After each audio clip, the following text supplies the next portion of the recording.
ओम श्री शक्ति नमः। ओम श्री शक्ति नमः। ओम श्री शक्ति नमः। अठ चतुर्विंशोऽध्यायः। चांडाल का राजा हरिश्चंद्र को शमशान घाट में नियुक्त करना। शौनक जी बोले, हे श्रेष्ठ सूर्य, चांडाल के घर जाकर हरिश्चंद्र ने क्या किया? आप मेरे प्रश्न का उत्तर शीघ्र ही दीजिए। सूत्र जी बोले, विश्वामित्र का वह दक्षिणा द्रव्य देकर चांडाल प्रसन्नचित्त हो गया। तत्पश्चात विप्र विश्वामित्र मित्र के चले जाने पर चांडाल नरेश को बांध कर, आप पुण्य झूठ बोलोगे ऐसा कहकर उन्हें दंड से मारने लगा। दंड के प्रहार से घबराए हुए तथा अत्यंत व्याकुल इंद्रियों और अपने इष्ट मित्रों के वियोग से दुखित उन हरिश्चंद्र को अपने घर में लाकर तथा जंजीर में बांधकर वह चांडाल स्वयं निश्चित होकर सो गया।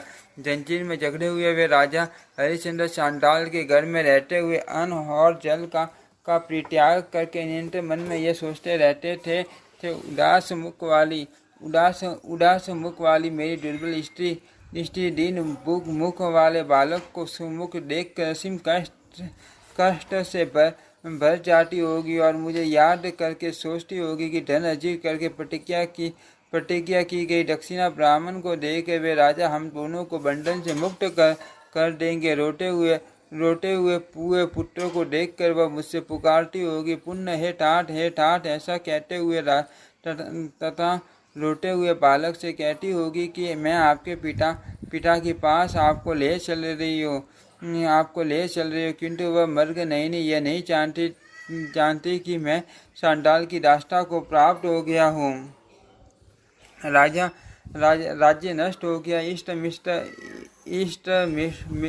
मित्र अलग हो गए। स्त्री एवं पुत्र पीक गए। मुझे चांडालता स्वीकार करनी पड़ी और यह विधि की कैसी दुख परंपरा है। इस प्रकार चांडाल के घर रहते हुए तथा निरंतर स्त्री और पुत्र का स्मरण करते हुए देव के विधान से परम दुखी उन नरेश ने 4 दिन व्यतीत किए। 5वें दिन चांडाल ने उन्हें बंधन से मुक्त किया। तत्पश्चात चांडाल ने उन्हें शमशान पर मृत व्यक्तियों के वस्त्र लेने की आज्ञा दी। उस क्रोधी चांडाल ने अत्यंत कठोर वचनों का प्रयोग करके बार बार डांटते हुए हरिश्चंद्र से कहा, काशी के दक्षिण भाग में मान शमशान है, आप न्यायपूर्वक उसकी रखवाली करो।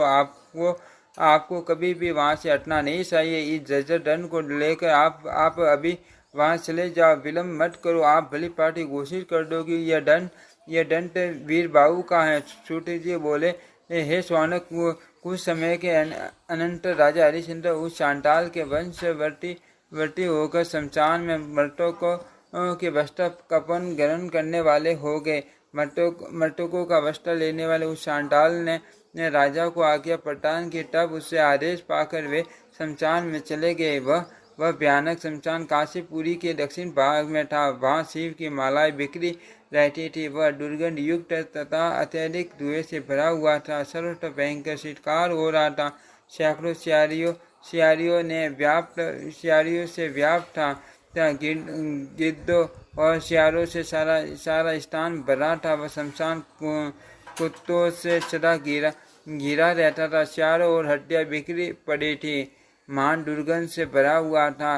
अर्ध जले शवों के मुख निकले हुए दांतों से हंसते जैसे दिख रहे थे। चीता के मध्य स्थिति सब की ऐसी दशा थी। मेरे लिए लोगों के अनेक शूद्र जनों के रुदन की ध्वनि तथा मान कोलाहल से वह स्थान व्याप्त था। हाँ मेरे पुत्र मित्र बंटो पराठा वत्स प्रिया, इस समय मुझे छोड़ रहे हैं। हाँ पूज्य भागिनी ने मातुल्य पिता पौत्र, आप कहाँ चले गए हैं? हे बांधव, लौट आइए। इस प्रकार वहाँ उपस्थित सभी लोगों के भीषण शब्दों से वह शमशान व्याप्त था। चलते हुए मांस वसा और मेद से साय की ध्वनि निकलती थी। अग्नि में से चटाने का जहाँ भयंकर शब्द उठा रहता। इस प्रकार वह शमशान अत्यंत भीषण तथा प्रलयकालीन स्वरूप वाला था। वहाँ पहुंचकर राजा हरिश्चंद्र दुखपूर्वक इस प्रकार सोचने लगे, हाय मेरे भट्टिय तथा मंत्रीगण, आप कहाँ हो? कुल परंपरा से प्राप्त मेरा राज्य कहाँ गया? हे प्रिय, हे अबोध पुत्र, मुझे अभागे को छोड़कर ब्राह्मण के कोप से आप लोग दूर कहाँ चले गए? धर्म के बिना मनुष्य कभी कल्याण कभी कल्याण नहीं हो सकता। अतः मनुष्य को चाहिए कि इतने पूर्वक धर्म को धारण करे। इन बातों तथा सांडाल के कहे हुए वचनों को वे पुण्य पुण्य सोचते रहते थे। मैल से लिप्त शरीर वाले तथा लकड़ी के समान दुर्बल देह वाले वे राजा शवों को देखने के लिए जाते थे तथा इधर उधर दौड़ते भी रहते थे। इस सब से यह मूल्य मिला, पुण्य दूसरे से 100 मुद्रा पुण्य मूल्य मिलेगा, यह मेरा धन है, यह राजा का और यह सांडाल का। इस प्रकार सोचते हुए वे राजा मान दुर्गति को प्राप्त हुए। उनके शरीर पर एक ही पुराना वस्त्र था जिसमें बहुत सी गांठें लगी थी। एकमात्र कंटा गुड्डी उनके पास थी। उनके मुख, हाथ, उदर और पैर सीता की राख एवं धूल से दूसरी थे। हाथ की अंगुलियां तरह तरह के मेढ़ बचा और मजा से सनी रहती थी।